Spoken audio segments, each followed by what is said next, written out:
70세 이후 인생의 규칙은 바뀝니다. 70세가 넘으면 인생은 더 이상 얼마나 더 할 수 있는가의 문제가 아닙니다. 무엇을 지키느냐에 따라 남은 삶의 질과 길이가 완전히 달라지는 시기입니다. 젊을 때는 무리해도 회복이 됐습니다. 잠을 설쳐도 버텼고 아파도 며칠 참으면 나아졌습니다. 하지만 70세 이후에는 그 방식이 위험한 선택이 될 수 있습니다. 많은 분들이 이렇게 말합니다. 다 나이 들어서 그렇지. 이 정도는 누구나 겪어. 바로 이 생각이 노년을 가장 빠르게 무너뜨리는 출발점입니다. 오늘 영상에서 말씀드릴 내용은 하면 좋다는 조언이 아닙니다. 지키지 않으면 삶의 안정성이 급격히 떨어지는 기준, 말 그대로 목숨과 직결될 수 있는 생활 습관들입니다. 중요한 점이 하나 있습니다. 이 영상은 공포를 주기 위한 내용이 아닙니다. 과장도 미신도 자극적인 이야기도 하지 않겠습니다. 의학심리생활습관연구에서 반복해서 확인된 사실만 말씀드리겠습니다. 또 하나 분명히 말씀드립니다. 이 기준들은 돈이 많아야 가능한 것도 아니고 대단한 의지가 있어야만 지킬 수 있는 것도 아닙니다. 방향을 바꾸는 문제이지 능력의 문제가 아닙니다. 오늘 소개할 10가지 습관은 하나하나가 서로 연결되어 있습니다. 하나가 무너지면 다른 하나도 같이 흔들립니다. 반대로 하나를 지키기 시작하면 나머지도 자연스럽게 따라옵니다. 이 영상을 보시면서 나는 이걸 지키고 있나? 이건 이미 놓치고 있구나. 이렇게 차분하게 점검해 보시면 충분합니다. 70세 이후의 삶은 속도를 내는 경기가 아닙니다. 넘어지지 않고 무너지지 않고 흔들리지 않는 싸움입니다.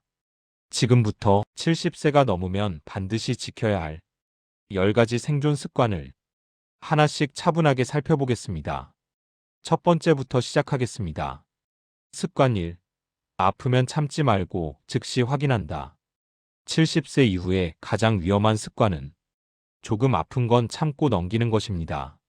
젊을 때는 이 방식이 통했습니다. 몸이 스스로 회복할 여력이 있었기 때문입니다. 하지만 70세 이후에는 상황이 다릅니다. 이 시기의 통증은 대부분 결과가 아니라 신호입니다. 몸이 이미 균형을 잃기 시작했다는 알림입니다.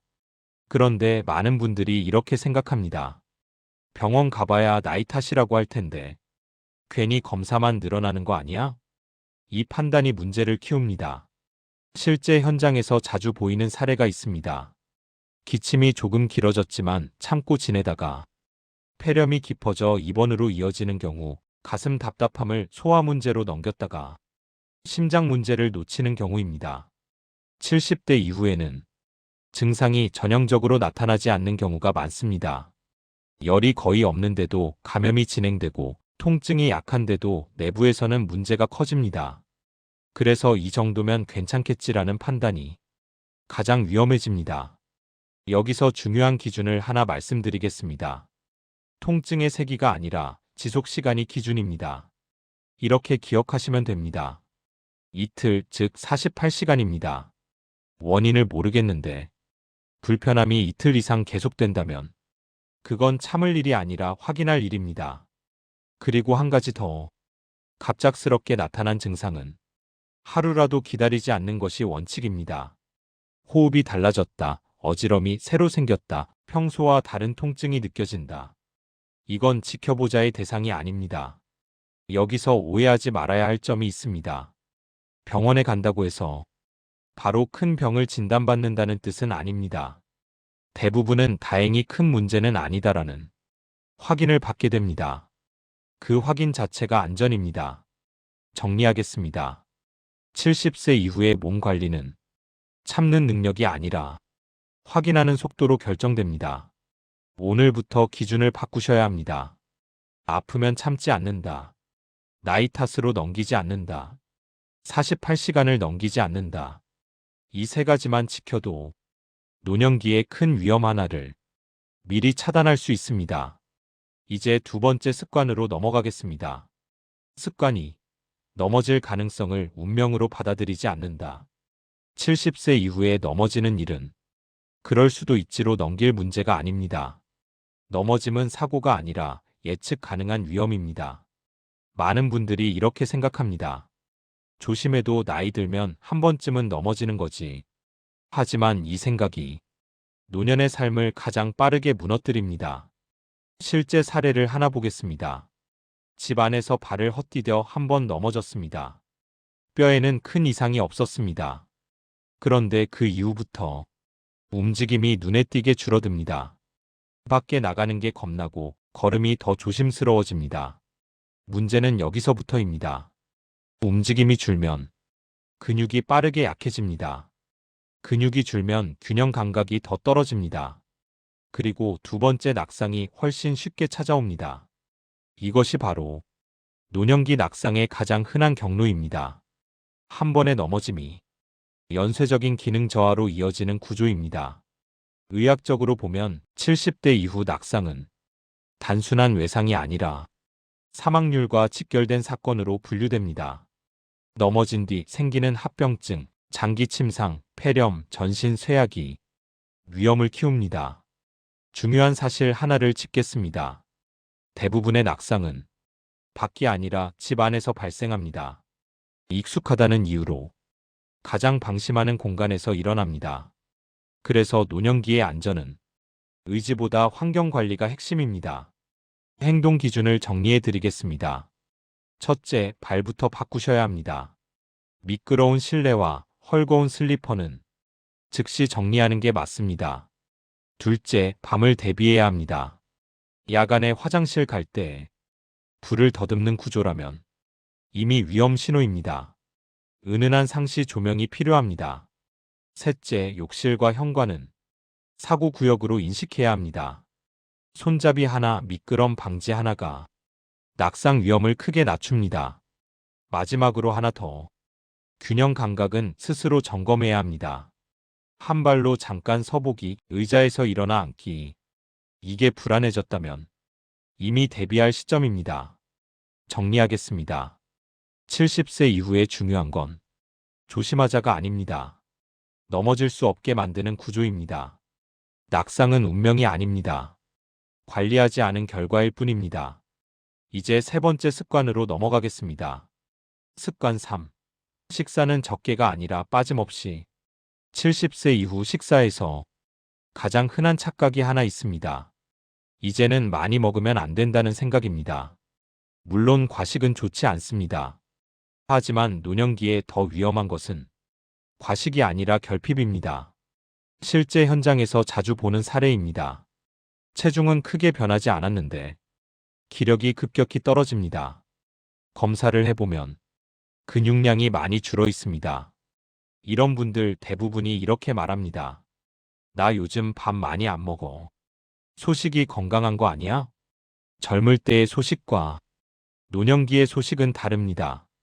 70세 이후에는 몸이 스스로를 보수하는 능력이 떨어집니다. 그래서 재료가 부족하면 회복 자체가 안 됩니다. 특히 중요한 것이 단백질과 미량 영양소입니다. 이것들이 부족해지면 면역력이 먼저 떨어지고 그 다음으로 근육과 뼈가 약해집니다. 노년기에 근육이 줄어드는 문제는 단순히 힘이 약해지는 것이 아닙니다. 넘어질 위험, 감염 위험, 회복 속도까지 함께 나빠집니다. 그래서 식사의 기준을 완전히 바꿔야 합니다.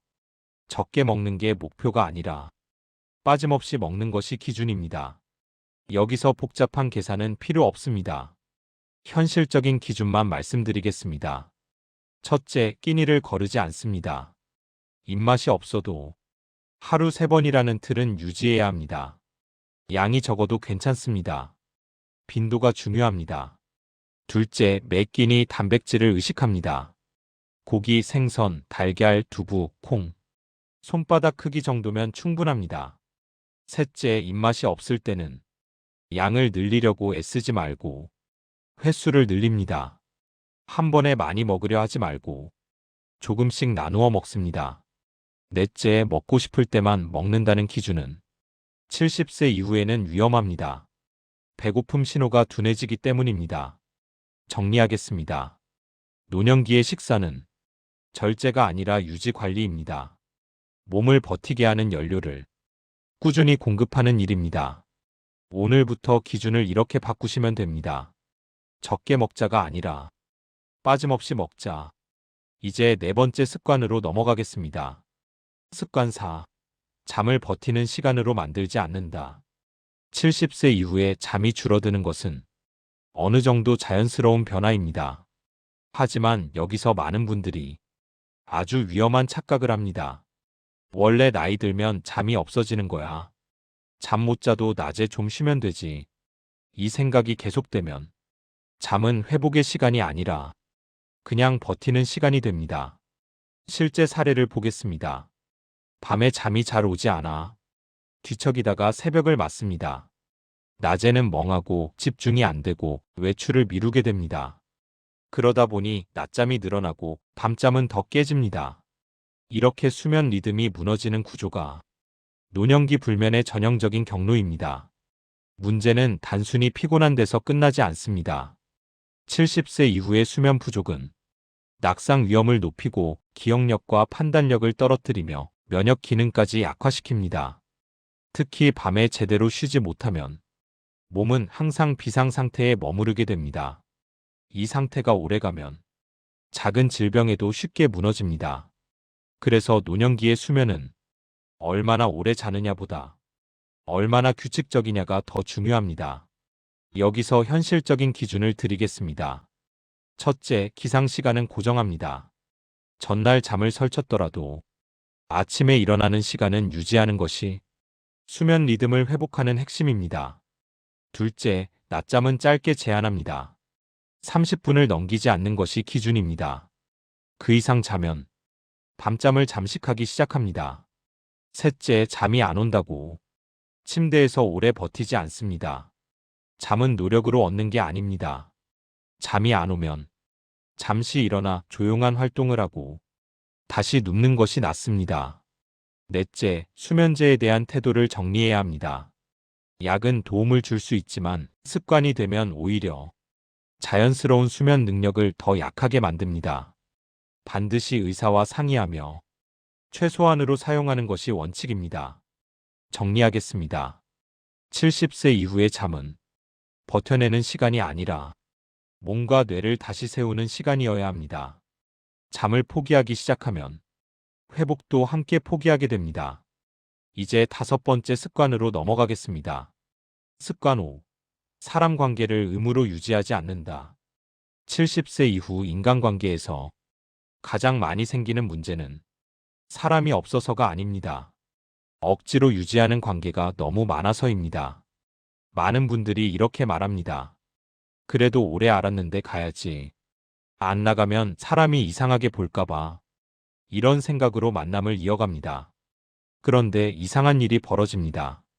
만나고 오면 기분이 좋아지는 게 아니라 더 피곤해지고 말수가 줄고 집에 와서 한숨부터 나옵니다. 이건 성격 문제가 아닙니다.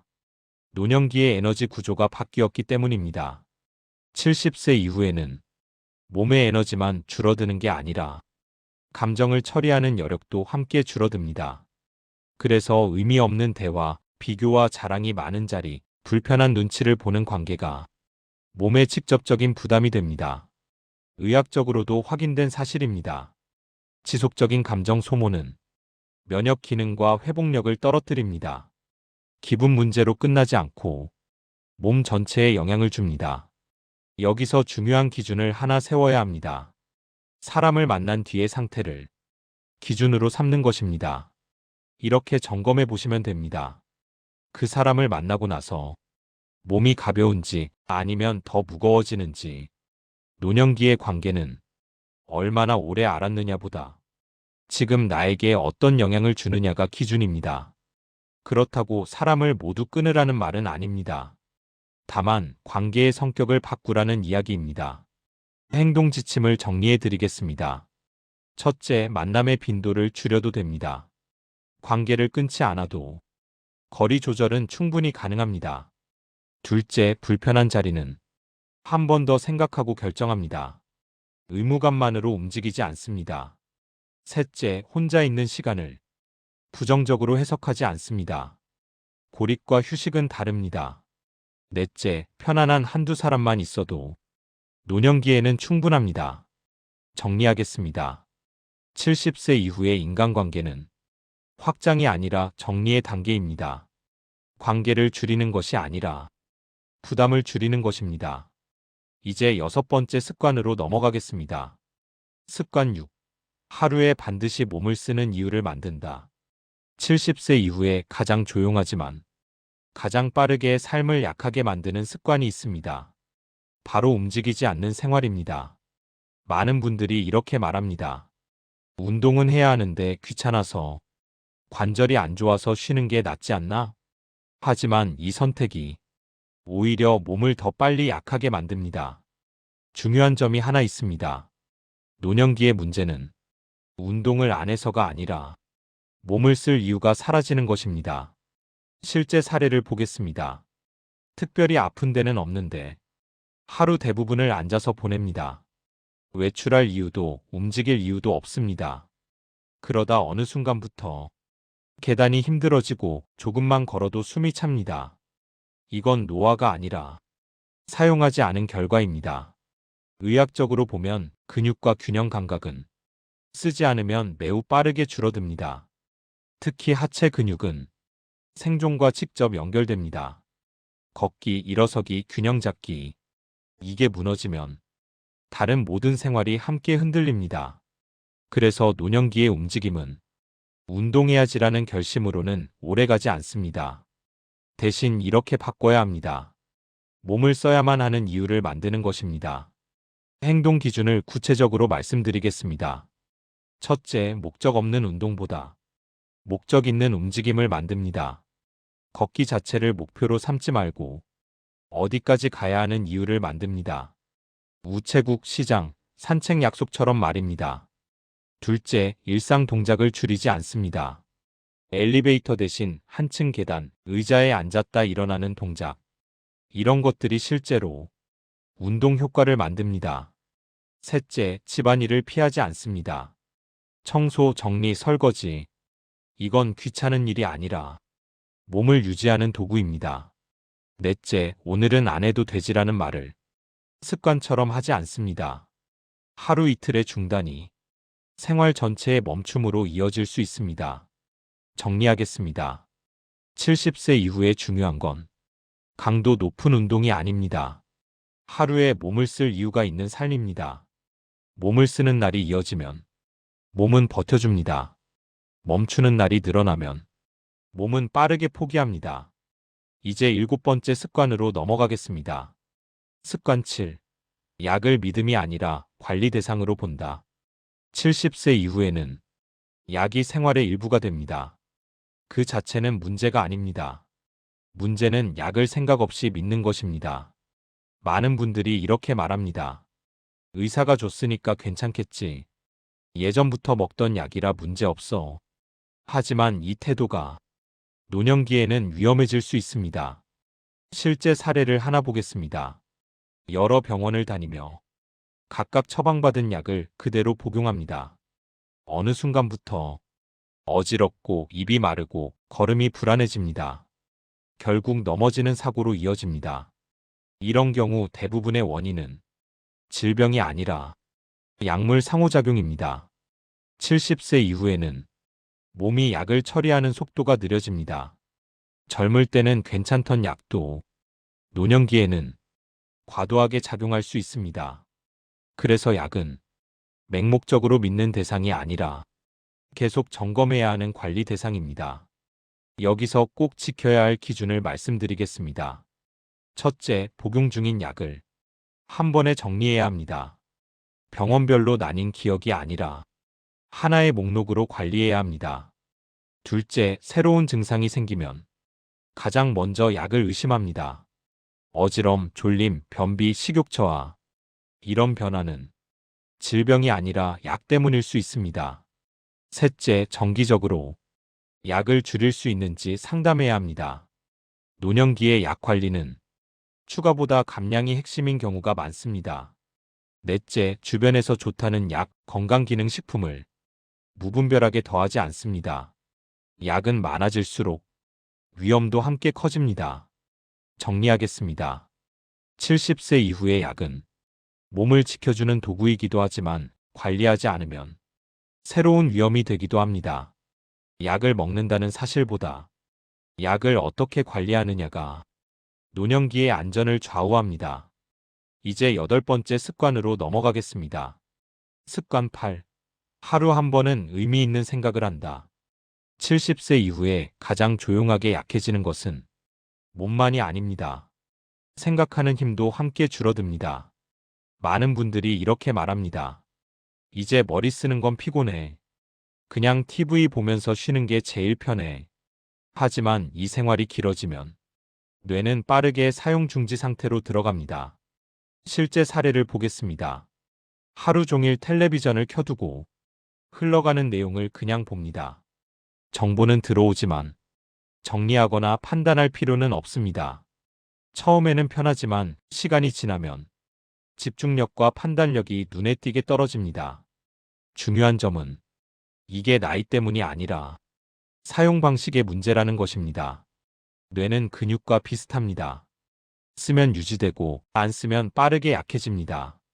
특히 노년기에는 자극이 줄어드는 속도가 감소 속도보다 훨씬 빠릅니다. 의학적으로도 확인된 사실입니다. 규칙적인 인지 자극은 기억력 저하 속도를 늦추고 치매 위험을 낮추는데 분명한 도움이 됩니다.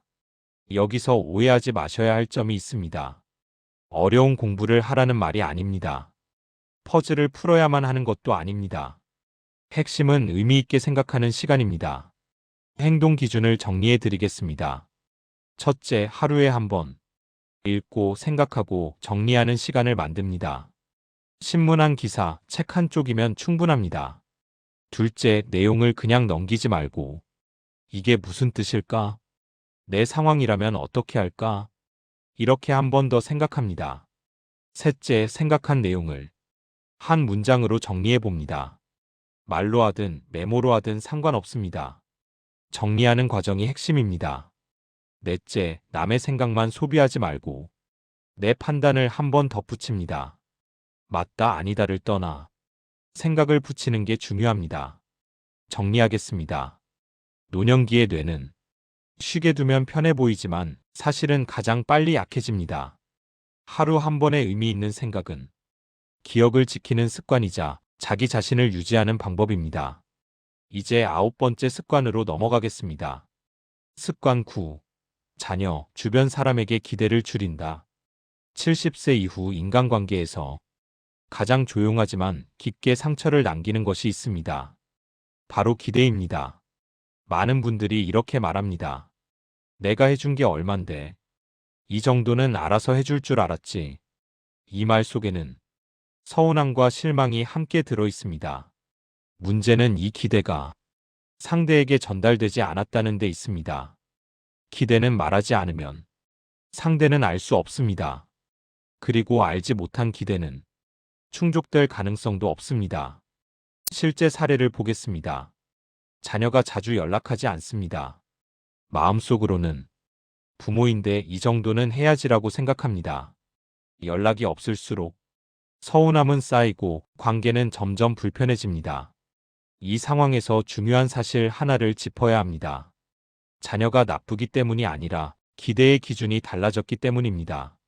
세대가 다르면 관계의 표현 방식도 다릅니다.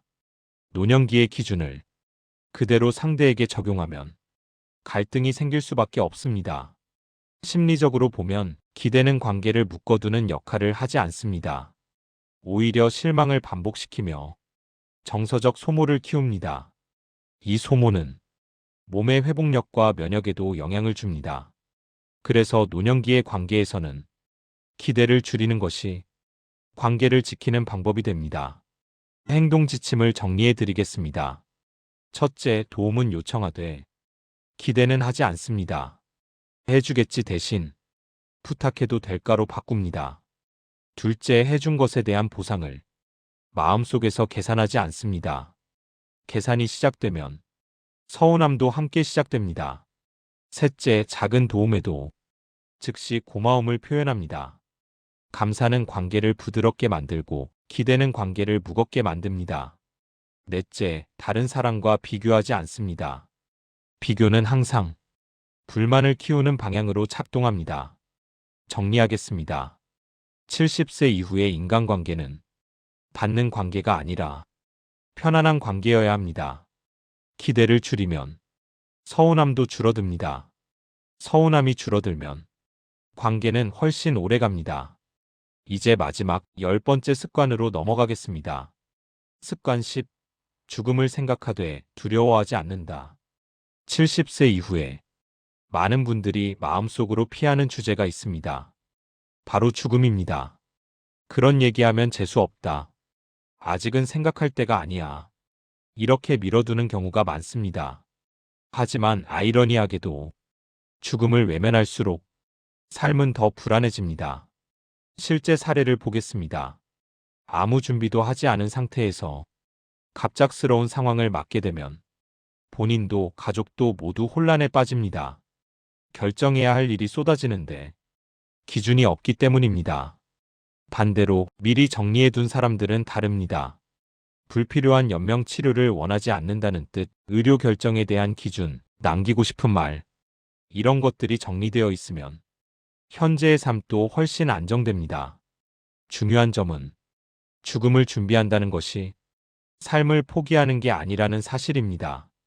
오히려 오늘을 더 분명하게 사는 기준을 만들어줍니다. 심리적으로도 확인된 사실입니다. 자신의 마지막을 차분히 인식하고 있는 사람일수록 불안 수준이 낮고 현재의 만족도가 더 높습니다. 여기서 오해하지 마셔야 할 점이 있습니다. 유언장을 쓰라는 이야기가 아닙니다. 복잡한 서류를 만들라는 말도 아닙니다. 핵심은 기준을 마음속에 세우는 것입니다.